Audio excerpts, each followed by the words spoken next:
Η αλήθεια είναι. Πέσανε, δεν τα κάνουμε. Καλημέρα. Καήκαν τα δάση. Και που τρέχει και η λάδι σεισμός. Παιδιά, ετοιμαστείτε. Καλημέρα και ευχαριστώ για την πρόσκληση. Δεν ξέρουμε αν ευχαριστόμαστε, αλλά τέλος πάντων. Θα δουλεύουν όλα. Τώρα ναι. Ελπίζω να μας ακούτε. Ότι η πορεία του Κουκλινού ξεκίνησε από ένα ραδιοφωνάκι. Από ένα ραδιοφωνάκι στο 19ο, αν δεν κάνω λάθος, 19ο δημοτικό σχολείο, εκεί πέρα που είχε βάλει τα παιδιά ξαφνικά, να το πω έτσι πολύ επιστημονικά, στο σβούρο, να φτιάξουν ένα ραδιοφωνάκι και να αρχίσουν να κάνουν εκπομπές. Και είχα πάει και είχα κάνει και μάθημα εγώ, το θυμάσαι. Είχες έρθει και είχες βοηθήσει στην προετοιμασία της αντιπρίτανη του Πολυτεχνείου Κρήτης της Έλιας Ψηλάκη. Θυμάσαι. Ναι. Είχες έρθει ένα πρωινό. 1-2 χρόνια πίσω είναι τώρα αυτό. Είναι 1-2. Το 2013, το 2014. Είναι κάπως. Είχε μπει στην ομάδα του ραδιοφώνου πρωινή ώρα και έκανε πώς θα στήσουν μια συνέντευξη. Περάσαν τα χρόνια. Για συνέντευξη, ναι. Περάσαν τα χρόνια και από εκεί πέρα πώς στείνεις μια συνέντευξη με παιδάκια. Τώρα στείνεις υποψήφιος δήμαρχος από Κορώνου. Για πες τώρα αλήθεια. Όχι, εγώ είναι πρώτη φορά, έτσι. Κατεβαίνει για δήμαρχος. Ναι. Δήμαρχος, ναι. Περιφερειακός σύμβουλος. Καλά, περιφερειακός σύμβουλος είναι εντάξει με τους πολλούς. Πόσο πολύ το έχεις μετανιώσει, ρε παιδάκι. Άκουσα, να το έχω μετανιώσει δεν το έχω.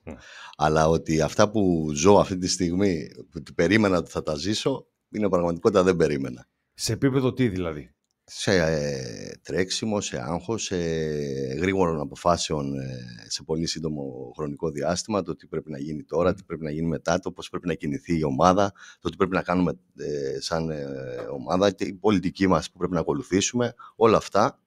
Ποιο ήταν το πιο δύσκολο που κλήθηκες να αντιμετωπίσεις μέχρι σήμερα, όντας πλέον υποψήφιος δήμαρχος σε μια περιοχή που έχει τα δικά της ιδιαίτερα χαρακτηριστικά? Πολλά ιδιαίτερα χαρακτηριστικά. Πολύ δύσκολη περιοχή. Εμένα αυτό το έναυσμα που μου έδωσε αυτό που με έκανε να πω ότι θα κατέβω για δήμαρχος ήταν η εμπειρία μου στην περιφέρεια, παρακολουθώντας τα προβλήματα των μεγάλων, των υποδομών, των έργων υποδομών του Δήμου Αποκορώνου, παρακολουθώντας την πορεία του, διαπίστωσα ότι δεν ήταν όπως έπρεπε να είναι και αποφάσισα να εμπλακώ μέσα από αυτό, δηλαδή να δώσω υποψηφιότητα για δήμαρχος. Αυτό ήταν το μεσοδιάστημα, δηλαδή από τότε που ξεκίνησες να είσαι περιφερειακός σύμβουλος και να βλέπεις από κοντά τα θέματα και του νομού και της Κρήτης, αλλά και της συγκεκριμένης γεωγραφικής περιοχής του Δήμου Αποκορώνου που σε ενδιαφέρουν ακόμη περισσότερο. Προσπάθησες να έρθεις σε επαφή με τον Δήμαρχο για να τον βοηθήσεις να δοθούν λύσεις σε προβλήματα τα οποία με τη δική σου συνδρομή από την περιφέρεια ενδεχομένως να ήταν πολύ πιο εύκολη η διαχείρισή τους? Έτσι κι αλλιώς όλοι οι δημάρχοι έχουν στενή επαφή με την περιφερειακή αρχή. Οπότε έτσι και υπήρχε αυτή η επικοινωνία και αυτή η συνεργασία. Το θέμα είναι πώς το χειρίζεται ο καθένας. Δηλαδή σε θέματα όπως είναι, να πω ένα παράδειγμα, το 2019 που κατεβαίναμε υποψήφιο, ο κ. Αρναουτάκης ήρθε στο Γαβαλοχώρι. Εκεί είναι ένα λαγογραφικό μουσείο, το οποίο έχει απίστευτη επισκεψιμότητα. Όλα τα κρεοσγερόπουλα που παρκάρουν στη Σούδα περνάνε από εκεί πέρα. Είναι προορισμός στο επίσκεψη, στο πρόγραμμά τους να πάνε στο Γαβαλοχώρι.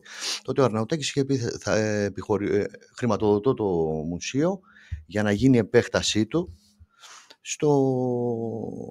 σε ένα κτίριο παρακείμενο, ένα παλιό που έχουν εκεί, και δίνω 600.000 ευρώ. Από το 19 μέχρι και σήμερα που μιλάμε, γιατί το έκανα και ερώτηση στο Περιφερειακό Συμβούλιο ποια είναι η εξέλιξη του έργου αυτού, η απάντηση του Αντιπεριφερειάρχη ήταν ότι δεν έχουν ολοκληρωθεί οι μελέτες από το Δήμο Αποκορώνου. Δηλαδή πράγματα που πραγματικά αν θες να προσφέρεις δεν είναι δύσκολα. Εδώ τώρα έρχεται και κουμπώνει αυτό που λέγαμε χθες με τον Σπύρο Σουφιανό, κατά πόσο αυτό το πολύ μεγάλο πρόβλημα που έχουν διαχρονικά τα Χανιά, της έλλειψης μελετών δηλαδή, και το να τρέχουν με πιο γρήγορο ρυθμό οι μελέτες, και που, όπως είχε πει ο κύριος Αρναουτάκης, φέρτε μου μελέτες για να γίνουν τα έργα. Εδώ έρχεσαι και μας κουμπώνεις ένα γεγονός το οποίο δείχνει ότι μάλλον τα προηγούμενα χρόνια δεν πετύχαμε πολλά σε αυτό το τομέα. Το να τρέχουμε δηλαδή πιο γρήγορα. Ναι, όμως αυτή δεν ήταν τεράστια μελέτη και να ήθελε μεγάλη χρηματοδοτική δυνατότητα. Ήταν μια μελέτη που μπορούσε να γίνει έτσι κι αλλιώς και με ιδίους πόρους. Ποια είναι τα βασικότερα προβλήματα που εντόπισες εσύ στη λειτουργία του Δήμου Αποκορώνου? Τα συζήτησες ενδεχομένως και με τον Δήμαρχο και είδες ότι δεν υπάρχει ανταπόκριση, και λες Πάμε τώρα να ηγηθούμε μιας προσπάθειας για το Δήμο. Η καθημερινότητα του πολίτη, η οποία παραμελήθηκε πραγματικά πάρα πολύ αυτό το διάστημα. Τα απορρίμματα, το βλέπετε. Πόσες φωτογραφίες βλέπετε στα μέσα κοινωνικής δικτύωσης συνεχώς με παράπονα από σκουπίδια. Εμείς είχαμε και συγκεκριμένα παράπονα από ένα ακροατή μας, τον Εκτάριο του Μιχαηλίδη, που έχει δωμάτια ενοικιαζόμενα στην Αλμυρίδα και αν θυμάμαι καλά, ναι, και μας είχε, όχι τώρα, καιρό μας είχε εντοπίσει ότι υπάρχει θέμα με τα σκουπίδια, ότι περνάνε σε κάθε 2-3 μέρες τέλος πάντων και μαζεύεται ένα σωρός εκεί που γίνεται ο κακός χαμός. Παρ' όλα αυτά όμως υπάρχει λύση, Ανδρέα. Δηλαδή, είναι η μοναδική λύση που μπορεί δηλαδή να δώσει να λυθεί αυτό το θέμα, είναι η δημιουργία του ΣΜΑ. Αυτό που φωνάζουν από το 2016. Ναι. Από το 2016 που υπάρχει αυτή η ανάπτυξη στο Δήμο και έχει πάρα πολλές τουριστικά καταλύματα, μεγάλα ξενοδοχεία, αποτέλεσμα να υπάρχουν πολλά και απορρίμματα. Από τότε που ξεκίνησε αυτή η αύξηση των απορριμμάτων, ήταν η λύση το ΣΜΑ. Δεν δόθηκε όμως. Το κρατώ αυτό γιατί επιτρέπεται ο Ιωνικός. Φίλοι είμαστε χρόνια, οπότε θα είναι και λιγάκι σαν να κοροϊδεύουμε ένα στον άλλο να λέμε κύριε και κύριε. Ανδρέα, το συγκεκριμένο θέμα με το ΣΜΑ, πολύ πρόσφατα, δηλαδή πριν από λίγες μέρες, είχαμε δύο εκ διαμέτρου αντίθετες τοποθετήσεις. Από τη μία πλευρά βγήκε η Δημοτική Αρχή και είπε ότι τα πάντα όλα καλά με τον ΣΜΑ και ότι όλα αυτά που λέγαμε ήταν τα σωστά, επί της ουσίας και σε πολύ ελεύθερη μετάφραση. Και από την άλλη βγήκες εσύ με μια ανακοίνωσή σου που ουσιαστικά απάντησε ότι τίποτα από όλα αυτά δεν συμβαίνει. Ποια είναι η αλήθεια? Ο Δήμαρχος βγήκε την προηγούμενη εβδομάδα, νομίζω, και είπε ότι η λύση θα δοθεί με το ΣΜΑ, ο οποίο θα δημιουργηθεί εκεί στη θέση By Night από τη Δεδισά, εδώ στη Σούδα. Και θα μετέχει και ο Δήμος από Κορώνα εκεί. Όμως, το άκουσα κι εγώ και βέβαια θεωρώ ότι είναι μια σωστή λύση αν υπήρχε εκεί το ΣΜΑ. Εγώ επισκέφτηκα τη Δεδισά άμεσα, ενημερώθηκα και αυτό το που μπορεί δηλαδή να δώσει να λυθεί αυτό το θέμα είναι η δημιουργία του ΣΜΑ. Αυτό που φωνάζουν από το 2016. Ναι. Από το 2016 που υπάρχει αυτή η ανάπτυξη στο Δήμο και έχει πάρα πολλές τουριστικά καταλύματα, μεγάλα ξενοδοχεία, αποτέλεσμα να υπάρχουν πολλά και απορρίμματα. Από τότε που ξεκίνησε αυτή η αύξηση των απορριμμάτων, ήταν η λύση το ΣΜΑ. Δεν δόθηκε όμως. Το κρατώ αυτό γιατί επιτρέπεται ο Ιωνικός. Φίλοι είμαστε χρόνια, οπότε θα είναι και λιγάκι σαν να κοροϊδεύουμε ένα στον άλλο να λέμε κύριε και κύριε. Ανδρέα, το συγκεκριμένο θέμα με το ΣΜΑ, πολύ πρόσφατα, δηλαδή πριν από λίγες μέρες, είχαμε δύο εκ διαμέτρου αντίθετες τοποθετήσεις. Από τη μία πλευρά βγήκε η Δημοτική Αρχή και είπε ότι τα πάντα όλα καλά με τον ΣΜΑ και ότι όλα αυτά που λέγαμε ήταν τα σωστά, επί της ουσίας και σε πολύ ελεύθερη μετάφραση. Και από την άλλη βγήκες εσύ με μια ανακοίνωσή σου που ουσιαστικά απάντησε ότι τίποτα από όλα αυτά δεν συμβαίνει. Ποια είναι η αλήθεια? Ο Δήμαρχος βγήκε την προηγούμενη εβδομάδα, νομίζω, και είπε ότι η λύση θα δοθεί με το ΣΜΑ, ο οποίο θα δημιουργηθεί εκεί στη θέση By Night από τη Δεδισά, εδώ στη Σούδα. Και θα μετέχει και ο Δήμος από Κορώνα εκεί. Όμως, το άκουσα κι εγώ και βέβαια θεωρώ ότι είναι μια σωστή λύση αν υπήρχε εκεί το ΣΜΑ. Εγώ επισκέφτηκα τη Δεδισά άμεσα, ενημερώθηκα και αυτό το έργο ακόμα δεν έχει καν αγοραστεί το οικόπεδο. Η επένδυση είναι 25 εκατομμύρια ευρώ. Πείτε μου πώς ο Δήμος από Κορώνα θα μπορεί να μετέχει σε αυτή τη διαδικασία και σε αυτή την επένδυση όταν τα έσοδά του είναι ελάχιστα. Και συμφέρει το Δήμο να μπει σε αυτή τη σύμπραξη. Αν μπορεί να φτιάξει ένα δικό του στα δικά του μέτρα με πολύ λιγότερα λεφτά. Υπάρχει δηλαδή συγκεκριμένη αντιπρόταση? Η δικιά μας είναι ότι η δημιουργία του ΣΜΑ πρέπει να γίνει πάνω στο βόρειο οδικό άξονα, έτσι ώστε να μπορεί να είναι προσβάσιμο από τα μεγάλα οχήματα που θα κουβαλάνε τα απορρίμματα και να μπορεί από εκεί να φεύγουν και να πηγαίνουν στο Μουζουρά. Γιατί το ΣΜΑ είναι μεταφόρτωση απορριμμάτων. Σωστό.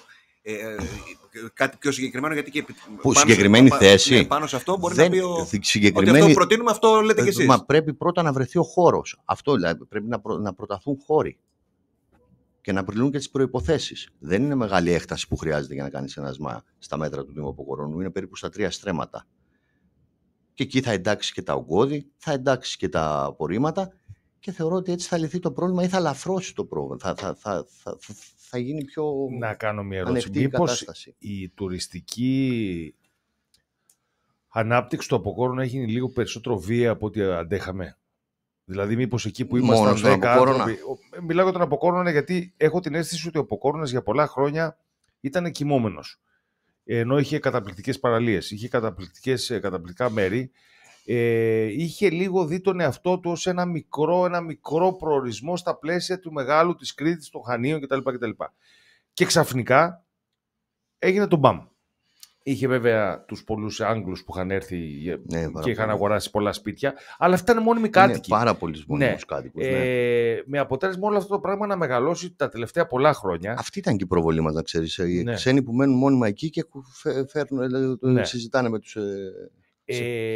Θέλω να πω ότι μήπως τρέχουμε πίσω από τις εξελίξεις τώρα και είναι λίγο δύσκολο να τα καταφέρουμε. Δηλαδή αυτό που λες για τα απορρίμματα. Μήπως δεν είναι τόσο εύκολο τελικά να πας να κάνεις κάτι πρόχειρο για αυτό που έχεις τώρα, γιατί μεθαύριο μπορεί να γίνεις ακόμα μεγαλύτερος. Μα δεν είναι πρόχειρο αυτό.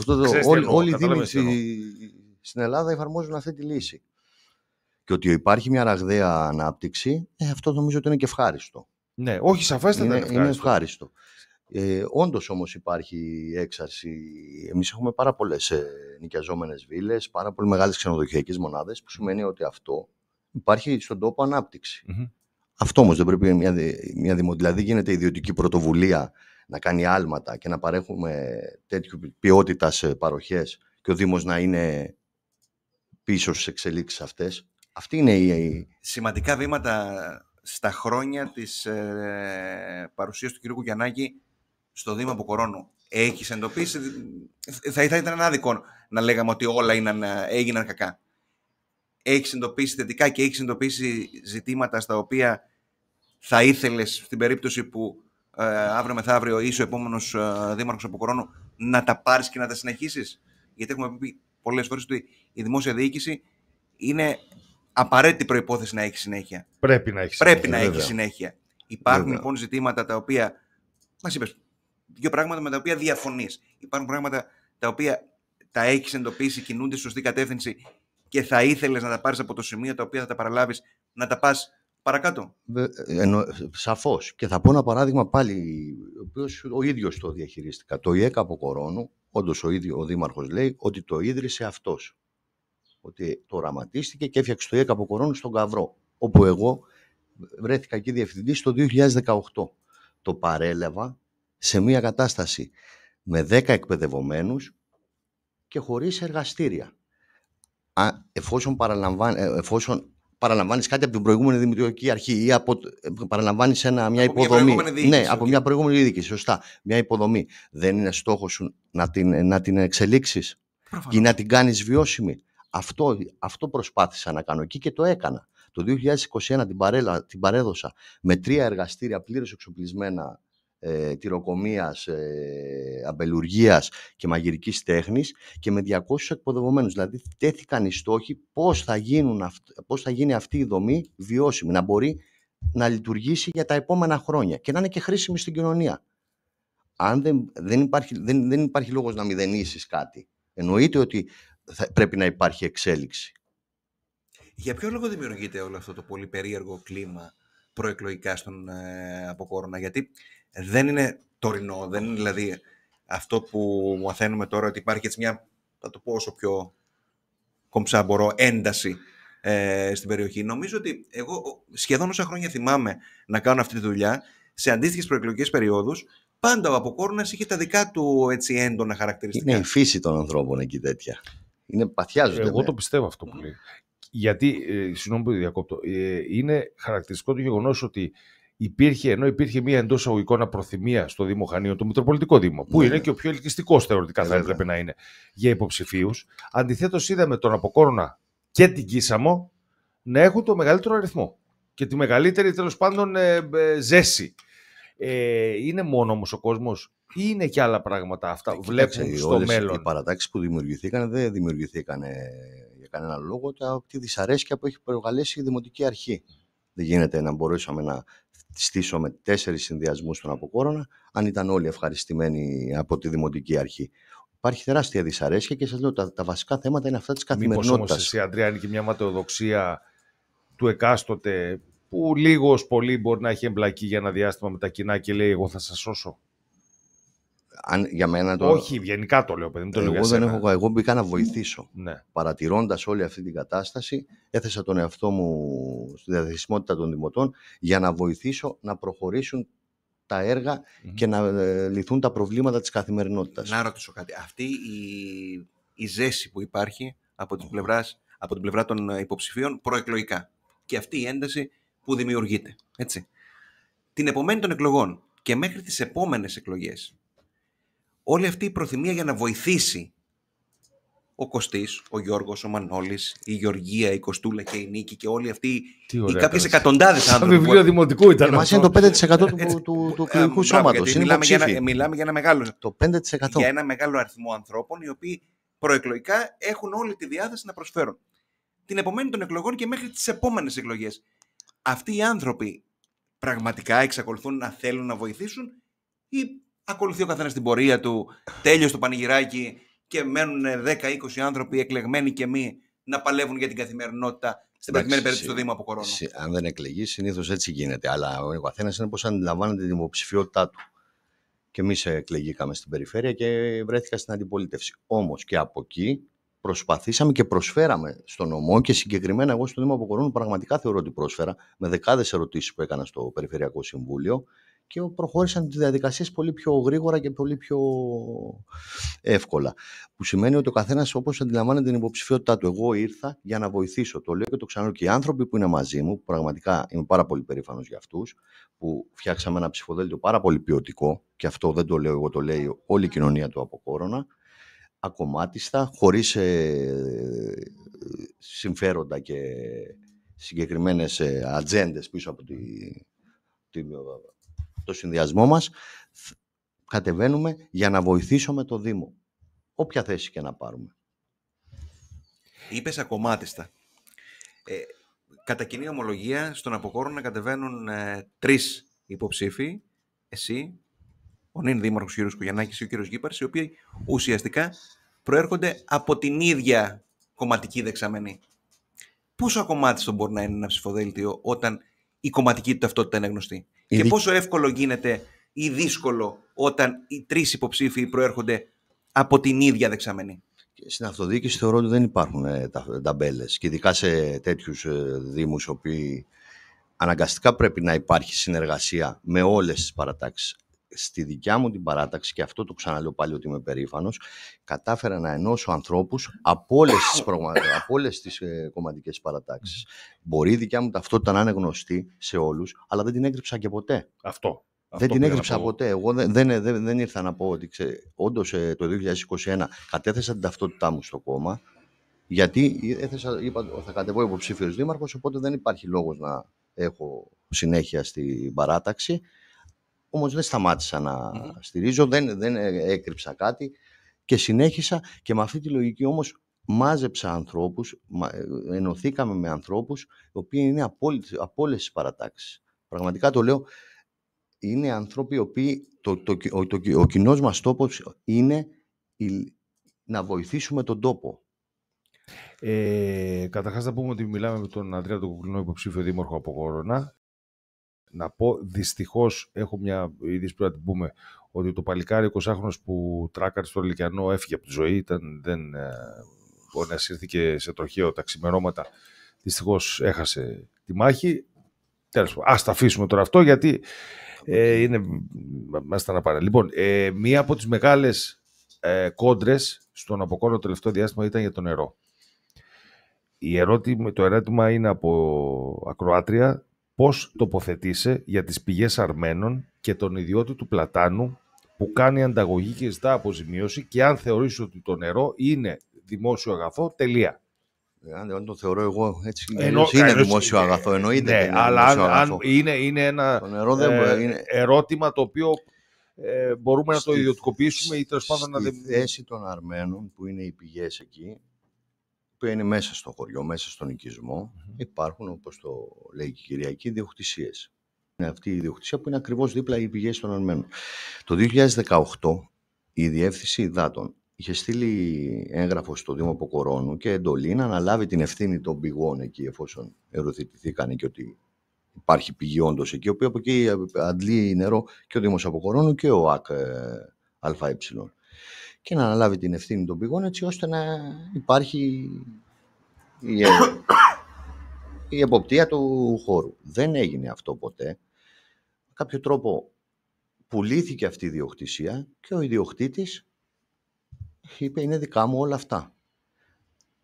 Ο ιδιοκτήτης θεώρησε ότι αγοράζει, ο οποίος είναι ένας ξένος, ένας Εβραίος από ό,τι γνωρίζω, θεωρώντας ότι είναι η ιδιοκτησία του, έκλεισε τον τόπο και λέει θα φτιάξω ένα ξενοδοχείο ή μια νοικιαζόμενη κατοικία. Έτσι ξεσηκώθηκαν οι κάτοικοι. Οι κάτοικοι ξεκίνησαν την διαδικασία αυτή. Εννοείται και έχουν δίκιο οι κάτοικοι, γιατί και στο συγκεκριμένο σημείο είναι ένα ιστορικό σημείο, το οποίο ήταν πάντα επισκέψιμο και ιστορικού ενδιαφέροντος. Και βέβαια πρέπει να δοθεί λύση. Βέβαια έχουν φτάσει στα δικαστήρια τώρα. Όλη αυτή η διαδικασία έχει φτάσει στα δικαστήρια. Οπότε σίγουρα θα δοθεί μια λύση από εκεί. Μπορούσε όμως να έχει αποφευχθεί όλο αυτό αν είχε αναλάβει ο Δήμος την ευθύνη που του αναλογούσε εκεί. Τώρα περιμένουμε τη διαδικασία τη δικαστική και αναγκαστικά θα πρέπει να κινηθεί ανάλογα ο Δήμος από Κορώνου για να διεκδικήσει τα αυτονόητα ουσιαστικά. Γιατί οι πηγές είναι πηγές που ανήκουν στο Δήμο και είναι ευθύνη του αυτού. Βέβαια, σε όλη αυτή τη διαδικασία, οι πρωτεργάτες στην όλη διαδικασία είναι οι τοπικοί κάτοικοι εκεί. Ο Δήμος πήγε τελευταίος για να πει ότι ήρθα και εγώ ότι έχετε δίκιο στο αίτημά σας. Εσύ σε περίπτωση που κερδίσει ο ιδιώτης, που όλα είναι πιθανά, πρέπει έτσι, να προλωτριωθεί το κτίριο. Δεν υπάρχει άλλη λύση. Αυτό πήγα να σου πω. Δεν υπάρχει μετά άλλη λύση. Για να αποδοθεί η ιστορικότητα και οι πηγές του αναμένουν στο Δήμο, στην κοινωνία, πρέπει να απολωτριωθεί. Δηλαδή, σε περίπτωση που δικαιωθεί ο ιδιώτης, αναγκαστικά ο Δήμος θα προχωρήσει σε αναγκαστική απολωτρίωση. Ναι. Όλα αυτά δεν έγιναν από τη μία μέρα στην άλλη. Για να Ναι, φτάσουμε αυτό στο σημείο δεν έγιναν από τη μία μέρα. Δηλαδή, οι αρμόδιοι τοπικοί φορείς, τον λένε Δήμο, τον λένε τοπική κοινότητα, όπως θέλουμε να πούμε, δεν παρακολουθούσαν την εξέλιξη του φαινομένου. Δεν έβλεπαν ότι εδώ πέρα κάτι πάει να συμβεί. Δεν άκουγαν ότι αυτό το σημείο εδώ πέρα τώρα πουλήθηκε και μπορεί να προκύψει πρόβλημα. Μια μέρα ξημέρωσε και γεννήθηκε το πρόβλημα. Αυτό ακριβώς. Αυτό μπορώ να σας απαντήσω εγώ τώρα σε αυτό. Πώς τα αφήσανε να εξελιχθεί έτσι. Αν είχαν αναλάβει την ευθύνη όπου τους αναλογούσε, δεν θα υπήρχε αυτό το θέμα. Αν ήταν καθημερινός εκεί ο Δήμος και έλεγε τις πηγές, καθάριζε, το μνημείο το είχε προσπελάσιμο και επισκέψιμο, σίγουρα θα είχε αντιληφθεί ότι εδώ πάει να συμβεί τέτοιο πρόβλημα. Η ίδια κυρία ρωτάει, σαν δήμαρχος από Κόρον, εφόσον εκλεγείτε, έχετε σκεφτεί τι θέση θα πάρετε σε ενδεχόμενη κατασκευή νέο ΒΟΑΚ με διόδια για Χανιά για τους κατοίκους του Αποκόρονα? Υπάρχει διαβεβαίωση δηλαδή ότι ο νέος ΒΟΑΚ, όποτε και γίνει αυτός, θα έχει μη πληρωτέα διόδια για τους βαμιώτες, τους νιοχωρίτες κτλ. Για τα Χανιά? Να υπάρχουν δηλαδή συγκεκριμένοι έρευνα για τους κάτοικους. Ναι. Θεωρώ ότι αυτό δεν ισχύει. Ναι, υπήρχε, αν θυμάμαι καλά, φαντάζομαι ότι αυτό είχε γίνει και μια μεγάλη συζήτηση, αν θυμάστε τότε με το Γλέτσο, όταν στη Δήμαρχος Τιλίδας και τα λοιπά, που ακόμα και ο δεύτερος δρόμος, ο περιφερειακός, τέλος πάντων, ήταν και αυτός επιπληρωμή. Έχει γίνει τέτοια συζήτηση, ξέρεις καθόλου τι προβλέπει ο νέος ΒΟΑΚ? Δηλαδή προβλέπει διόδια. Ναι, προβλέπει διόδια στη διαδρομή. Αλλά ένας κάτοικος του Βάμου, ο οποίος δουλεύει στα Χανιά, εφόσον θέλει να έρθει στα Χανιά από τον νέο ΒΟΑΚ, θα πρέπει να πληρώνει διόδιο. Το ξέρουμε αυτό. Ο πολίτης αυτός, ο δημότης αυτός θα πρέπει να ξέρει βέβαια αυτό που λέγαμε χθες με το Σπύρο, ότι το κομμάτι του σημερινού ΒΟΑΚ έτσι, αναβαθμίζεται. Του παλιού πλέον δρόμου όταν θα γίνει το επίμαχο κομμάτι που αφορά τον Αποκόρονα από τον Καυρό μέχρι τη Γεωργιούπολη, εκεί πέρα πόσα χιλιόμετρα είναι, 10-12 χιλιόμετρα, αναβαθμίζεται τελείως, θα είναι ένας σύγχρονος αυτοκινητόδρομος, ο οποίος σε καμία περίπτωση δεν κουμπώνει με τον νέο ΒΟΑΚ. Και προφανώς ο δρόμος αυτός θα είναι σύγχρονος, αλλά θα είναι ελεύθερος. Δεν θα έχει διόδια. Και δεύτερον, άρα λοιπόν θα υπάρχει εναλλακτική. Υποχρεωμένοι να αφήσουν και ελεύθερο ένα δρόμο εναλλακτικό, όποιος δεν θέλει να χρησιμοποιήσει το ΒΟΑΚ και να μην πληρώνει διόδια. Ναι. Εντάξει, όχι, εγώ το ρωτάω για το μεταφέρω από εδώ, έτσι. Τουριστική ανάπτυξη επόμενης μέρας. Ο νέος ΒΟΑΚ και γενικότερα τα νέα πλάνα ανάπτυξης πιθανότατα θα φέρουν και άλλο χώρο, και άλλο κόσμο. Τι πρόβλεψη υπάρχει για το βιολογικό? τα σκουπίδια τα αναφέραμε. Για την όχληση γενικότερα. Για τις νέες κατοικίες που μπορεί ξαφνικά να αρχίζουν να μπαίνουν εντός σχεδίου, εκτός σχεδίου, να γίνει το κακός χαμός. Πόσο εύκολο είναι για ένα μικρό σχετικά δήμο, ήταν, τώρα πια δεν είναι, να τα ελέγξει όλα αυτά και αν έχει και τις υπηρεσίες να το ελέγξει. Σε ό,τι αφορά με το πολιοδομικό σχεδιασμό, είναι και από το κεντρικό κράτος η δέσμευση της κυβέρνησης να έρθουν σχέδια πόλης και να εφαρμοστούν σε όλο το εύρος της χώρας, οπότε αναγκαστικά θα μπούμε σε αυτή την κουβέντα. Και αυτό θα είναι η λύση έτσι και αλλιώς, για να ξέρει ο καθένας τι περιουσία έχει, πού μπορεί να χτίσει, τι μπορεί να χτίσει και πώς μπορεί να αναπτυχθεί ο τόπος. Ξέρεις όμως, Αντρέα μου, το κτηματολόγιο το ξέρεις και εσύ καλά. Έχει περάσει μια 25ετία και ακόμα δεν το έχουμε ολοκληρώσει. Όλα λειτουργούν αργά στο δημόσιο. Επειδή όμως εσείς θα τα βιώσετε στο πετσί σας, διότι αν δουν οι άνθρωποι ότι έχει μεγαλύτερη ανάπτυξη τουριστική, θα αρχίσουν να χτίζουν. Και θα αρχίσουν και χτίζουν και αυτοί που είναι εκτός σχεδίου. Όσο τους δίνει δικαίωμα το κράτος, θα χτίζουν. Δεν μπορεί να το κατηγορήσεις αυτό. Να θα χτίζουν και στη Μύκονο χτίζανε με υποτίθεται νόμιμα, αλλά τώρα τα γκρεμίζει το κράτος. Και τα γκρεμίζουν και ο Θεός. Υποτίθεται, ναι, εντάξει. Τις θεομηνίες. Απλά το θέμα είναι, αυτό λέω, πόσο οργανωμένα μπορεί να γίνει αυτό και πόσο ο Δήμος ως Δήμος έχει τη δυνατότητα να το κάνει. Να το κάνει ο Δήμος, θεωρώ ότι θα έρθει από το την Υπουργείο. Την επίβλεψη. Τη διαβούλευση θα κάνει ο Δήμος. Διαβούλευση θα την κάνει. Και σίγουρα θα πει ότι εκεί δεν συμφωνώ με αυτή τη μελέτη που θα στείλει το Υπουργείο, μήπως να τα αλλάξουμε, και όλη αυτή τη διαδικασία εναγκαστικά ο Δήμος πρέπει να έχει ρόλο και άποψη. Και γι' αυτό βρίσκεται, δηλαδή ο Δήμος μπορεί να γνωμοδοτήσει για την απόφαση του κεντρικού κράτους, αλλά αν υπάρχει έντονη δυσαρέσκεια να φωνάξει και να διεκδικήσει πάνω σε αυτό. Πώς βλέπεις την επόμενη μέρα το Αποκόρονα γενικώς? Πώς τον φαντάζεσαι τον Αποκόρονα, αν υποθέσουμε ότι κερδίζει το Δήμο? Ποια είναι τα πρώτα τρία πράγματα? Τα τρία πράγματα που θα κάνεις. Και μετά έρχεται δύσκολη ερώτηση. Πολύ. Αυτό που θέλω να καταφέρω στο Δήμο Αποκορώνου είναι να κάνω το Δήμο, σε όποιον τον επισκέπτεται, να είναι ένα παράσημο ότι πέρασε από τον Αποκόρονα. Να δει ένα Δήμο καθαρό, ένα Δήμο με υποδομές, ένα Δήμο προσβάσιμο, ένα Δήμο με παραλίες έτσι όπως πρέπει να είναι μια παραλία με μπλε σημαία, και να έχει αναμνήσεις και φωτογραφίες, το οποίο να τις θυμάται μια ζωή. Αυτός είναι ο κύριος μου στόχος. Σε ό,τι αφορά τις δημόσιες, δηλαδή τις υπηρεσίες που θα παρέχει ο Δήμος, να μπορέσει να βοηθήσει τον επαγγελματία, τον ξενοδόχο, τον εστιατόρα, όλους αυτούς που διαστηριοποιούνται εκεί, να έχουν ποιότητα και να απολαμβάνουν ποιότητα και οι μόνιμοι αλλά και οι επισκέπτες. Αυτός είναι ο κύριος στόχος που έχω. Από πλευράς έργων, 1, 2, 3. Αύριο το πρωί αναλαμβάνεις. Η βιολογική, η πορεία των βιολογικών. Στη Γεωργιούπολη ο βιολογικός από το 2007 προσπαθεί να το τελειώσουν, ακόμα δεν έχει αποπερατωθεί. Να πιέσουμε να τελειώσει το έργο αυτό. Είναι έργο πραγματικά πνοής. Είναι μια υποδομή που πρέπει να γίνει. Βιολογικός της Αλμυρίδας. Η αναβάθμιση του βιολογικού των καλυβών. Ακούσατε φέτος το καλοκαίρι στις καλύβες το πρόβλημα που αντιμετωπίσαν με τη δυσλειτουργία του βιολογικού. Διαδίκτυο παντού, σε όλο το εύρος του Δήμου. Είναι ένα εργαλείο που είναι απαραίτητο. Άρα κυρίαρχο ρόλο η προστασία του περιβάλλοντος και από εκεί και πέρα η καθημερινότητα του πολίτη. Σαφώς, ναι. Να ρωτήσω κάτι. Δεν θα σε πάω στα πολύ δύσκολα. Δεν θα βάλω υποθέσεις εργασίας τώρα σε περίπτωση που πάμε δεύτερη Κυριακή. Και αναντρανίζει κάθεται εδώ. Εγώ σου λέω σε επίπεδο τελικού αποτελέσματος, έτσι. Ναι. Ότι την επόμενη μέρα λοιπόν των εκλογών καλείσαι να συνεργαστείς με κάποιους από αυτούς που σήμερα είσαι αντίπαλος. Με ποιους μπορείς να το κάνεις καλύτερα? Με όλους. Πραγματικά η δικιά μου η θέση είναι ότι όλοι μπορούν να συνεισφέρουν στο Δήμο Αποκορώνου. Δεν γίνεται όλοι, μόνο εμείς να είμαστε καλύτεροι. Σίγουρα υπάρχουν και κάποιες φωνές από τις άλλες παρατάξεις που είναι χρήσιμες. Με όλους μπορούμε να συνεργαστούμε. Και εγώ δεν έχω και προσωπικά με κανένα υποψήφιο, ούτε δήμαρχο, ούτε δημοτικό σύμβολο. Πραγματικά μιλάω με όλους. Και με όλους μπορώ να συζητήσω το θέμα και να πω και την άποψή μου, και αν είναι λάθος να το παραδεχτώ, και αν είναι σωστό να πείσω τον αντίπαλό μου ότι αυτό πρέπει να γίνει έτσι. Και έτσι πρέπει να λειτουργούν τα δημοτικά συμβούλια.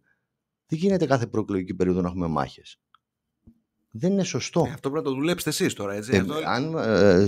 Έτσι όπως έχω κινηθεί όλο το διάστημα, θεωρώ ότι δεν έχω δώσει δικαίωμα να προκαλέσω αντιδικίες και φασαρίες. Και αυτή είναι και η θέση μου. Δεν θέλω καν να συμμετέχω σε τέτοια διαδικασία. Εγώ να κάνω μια τελευταία ερώτηση για κάτι το οποίο η αλήθεια είναι πως ο κ. Κουκενάκης το σχεδίασε, προσπαθεί να το υλοποιήσει. Ακόμα δεν έχει υλοποιηθεί, αλλά τέλος πάντων βρίσκεται σε καλό δρόμο. Μιλάει για το καταδυτικό πάρκο. Το οποίο καταδυτικό πάρκο θα είναι ενδεχομένως, όταν αυτό συμβεί, αν δεν κάνω λάθος, το μοναδικό που θα έχουμε στην Κρήτη, μάλλον επίσημα Δήμου. Ναι. Φτιαχτό, να το πω έτσι. Επειδή είχα την τύχη να συζητήσω με εκείνο μας γνωστό, τον Σπύρο τον Παπακαστρίσιο, ο οποίος θεωρείται η δήμον στα θέματα αυτά, μου είχε πει και μου το είχε πει και πολλές φορές, ότι δεν είναι έτσι απλό τα βάζω 2 αεροπλάνα και 3 κούκλες που λέω λόγω, σχηματικά το λέω, και φτιάχνω καταδυτικό πάρκο. Είναι μια ολόκληρη διαδικασία αυτή, η οποία θέλει διαφήμιση, θέλει συγκεκριμένα πράγματα, θέλει να ενταχθεί σε οδηγούς κτλ. Εσύ το συγκεκριμένο, το καταδυτικό πάρκο, εφόσον εκλεγείτε, θα το συνεχίσετε ή θα το παρατηρήσετε στις καλένδες? Το θέμα δεν είναι το καταδυτικό πάρκο. Το θέμα είναι, υπάρχει πρόσβαση στο καταδυτικό πάρκο. Χωράνε ή έχει υποδομή να φιλοξενήσει τον κόσμο που θα το επισκεφτεί. Είναι ο δρόμος κατάλληλος για να κατέβει το λεωφορείο εκεί? Δεν ξέρω αν έχετε πάει. Όχι, εγώ μόνο δεν έχω πάει εκεί. Είναι απίστευτο μέρος, έτσι. Και το καταδυτικό πάρκο, αυτό το εμβληματικό έργο που ευαγγελίζει ο Δήμαρχος, από το 2014 είναι σε τροχιά υλοποίησης. Και κάθε φορά προεκλογικά έχουμε το καταδυτικό πάρκο. Αν ήταν τελειωμένο, όλοι θα λέγαμε ότι έχουμε και ένα καταδυτικό πάρκο. 2 τετραετίες όμως τώρα παλεύει να τελειώσει αυτό το καταδυτικό πάρκο. Αν το είχε βάλει στόχο, δεν θα είχε τελειώσει? Όπως και το γεροκομείο που λέει. Είναι δυνατόν να είσαι δεύτερη φορά υποψήφιος και να λες θα κάνω αυτά που έλεγες την πρώτη φορά που κατέβαινες? Είναι τρίτος. Η τρίτη φορά. Που 2 φορές έχει εκλεγεί. Έχει 2 θητείες. Είναι δυνατόν το πρόγραμμά του είναι ακριβώς το ίδιο το 2014, το 2019 και το 2023. Ποιο είναι το έργο που θα αφήσει, έστω αν χάσει αυτή την εκλογική αναμέτρηση? Τι θα θυμάσαι? Κοίταξε τώρα, αυτό έτσι όπως μου το περιγράφεις, σε σχέση με την αρχική σου τοποθέτηση που δεν τα μηδενίζεις όλα. Όχι, δεν το μηδενίζω. Και νομίζω και η συνολική σου παρουσία όλο αυτό το χρονικό διάστημα προεκλογικά δεν κινείται σε αυτή τη λογική του να μηδενίσεις ό,τι έχει γίνει στον Αποκόρνα. Η τελευταία σου τοποθέτηση όμως ήταν λιγάκι προς αυτή την κατεύθυνση. Δηλαδή, αν μας λες ότι είναι το ίδιο πρόγραμμα που διεκδικεί τρίτη θητεία και δεν έχει γίνει τίποτα, και τι αφήνει πίσω του όλα αυτά τα χρόνια ο Δήμαρχος. Αναλογήσου. Από όλα αυτά τα 3 έργα που λέμε, το γεροκομείο, η βιολογική και το καταδυτικό, ποιο είναι τελειωμένο? Που το 2014 προεκλογικά τα ίδια έλεγε. Πάντως πρόσφατα εγώ στη Γεωργιούπολη για το βιολογικό παλαμάκια είδα και από την πλευρά Αρναουτάκη και Φιέστα και κόσμο. Μα στο υποέργο, ξέρετε τι σημαίνει αυτό? Ναι. Ότι το βιολογικό στη Γεωργιούπολη είναι 12 υποέργα. Και εμείς τελειώσαμε το πρώτο. Πόσες τετραετίες θέλουμε δηλαδή για να τελειώσει? Έτσι δεν είναι? Έχετε κάτι άλλο να ρωτήσετε, κύριε Σπυριδάκη? Όχι, εγώ θέλω να ρωτήσω κάτι το οποίο το λέγαμε και εκτός αέρα και θέλω να το ρωτήσω να έχει ενδιαφέρον. Βλέπουμε ότι παρά το γεγονός ότι υπάρχει μια έντονη δραστηριότητα προεκλογικά με αρκετούς υποψηφίους, βλέπουμε τον Δήμαρχο που τον έχουμε συνηθίσει, η αλήθεια είναι τα τελευταία πολλά χρόνια λαλίστατο, να δίνει μια συνέντευξη χθες από ό,τι είδα χθες, νομίζω στη Φανή, στη Νικηφοράκη, στο Ζάρπα Radio, και ποθές αλλού που λένε. Πέραν των τοπικών δραστηριοτήτων που μπορεί να έχει. Τις περιοδίες. Αυτό σημαίνει 2 πράγματα. Είτε ότι δεν έχει να πει, το οποίο θα ήταν εύκολο για σας, είτε ότι δεν σας βλέπει. Εσείς τι πιστεύετε? Δεν ξέρω. Εσείς που ζείτε τώρα από κόρνα θα μου πείτε. Εγώ έχω να πω ότι η δικιά μου η προεκλογική καμπάνια βασίζεται να είμαι μέσα στον κόσμο. Κάθε μέρα επισκέπτομαι ένα χωριό. Κάθε βράδυ είμαι και κάπου. Είτε δημόσια με ανακοινώσεις που βγάζω ότι θα επισκεπτώ το τάδε χωριό, είτε άτυπα. Θεωρείτε ότι ο Δήμαρχος άνετα θα εκλεγείται αυτή τη τετραετία? Αυτό θα το κρίνει η κάλπη και έτσι η κάλπη. Έτσι κι αλλιώς. Δεν είναι. Να κάνω και μια τελευταία ερώτηση, γιατί που άπτεται ουσιαστικά της επιστήμης του. Σχολεία, σχολικές εγκαταστάσεις, πρόβλημα παιδιών, εννοώ αριθμού παιδιών, αν υπάρχει στον Αποκόρονα, απομακρυσμένα σχολεία που δεν είναι προσβάσιμα εύκολα. Τι γίνεται? Σε ό,τι αφορά τις σχολικές μονάδες, αυτό που επισήμανα και προχθές πάλι σε μια συνέντευξη ήταν ότι δεν έχουν παραληφθεί σαν περιουσία του Δήμου. Τα κτίρια, τα δημόσια κτίρια δεν τα έχουμε τακτοποιήσει πολιοδομικά, με αποτέλεσμα να μπορούμε να κάνουμε παρεμβάσεις. Το μόνο που μπορεί να κάνει είναι κάτι ψευτοσυντηρήσεις, απλά για να... Αυτό που συνέβαινε και στα Χανιά επί σειρά πολλών δεκαετιών. Το οποίο το 2018 το τόλισε ο Δήμος Χανίων. Βρήκε τη χρηματοδότηση και τακτοποίησε, εγώ το ξέρω από τη δικιά μου σχολική μονάδα. Οποία μετά όποια παρέμβαση και να θέλαμε, γινόταν πολύ εύκολα. Είτε ράμπα, είτε πέρκολα, είτε επιπλέον αίθουσες ή οποιαδήποτε συντήρηση σοβαρή για αντισυσμική. Αυτό είναι τραγελαφικό τώρα. Δηλαδή να λες δημόσια είναι κτίρια και δυσκολία. Και όχι μόνο σχολεία, έτσι. Όλα τα δημόσια κτίρια. Για να μπορείς να παρέμβεις και να τα φέρεις σε σημείο να είναι... Να μπορείς να κάνεις τη δουλειά σου. Βέβαια, να μπορείς να κάνεις τη δουλειά σου. Και αυτό οφείλεται σε βελτηρία του Δήμου ή υπάρχουν προβλήματα τα οποία δεν είναι δυσεπίλητα?